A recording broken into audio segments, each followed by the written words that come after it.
Reverend Aho, as people of faith, I wonder about in processing all you've shared with us, I really wonder about the opportunities to rethink our theology, rethinking our concepts of who God is, given this climate crisis in which we find ourselves. If God is creator, where is God in the midst of this conversation?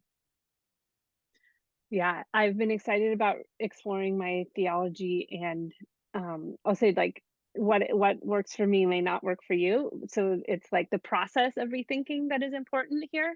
Yeah.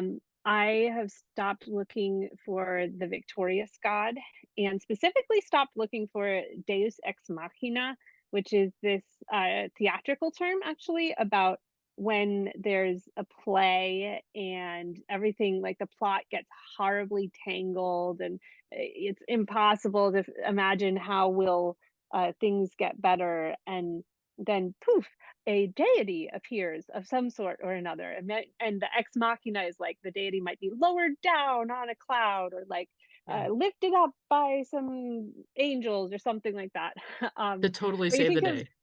yeah, gonna save the day. I think at the end of Midsummer Night's Dream and it's like poof, your problem is solved. Poof, your problem is solved. Let's make a cute speech about how everything is solved now. So I've been going through my theology to take special care not to think that God is going to do magic tricks for us.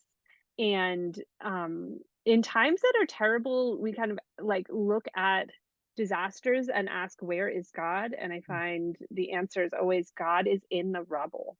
God is in the ruins.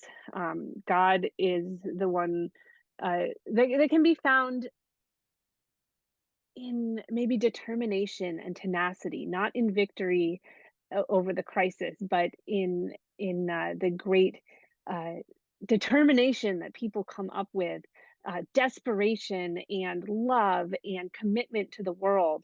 That's where God is found for me, and I like to think of the image of a dandelion that comes up in the cracks of like the concrete or whatever, like where God can be found in the rubble.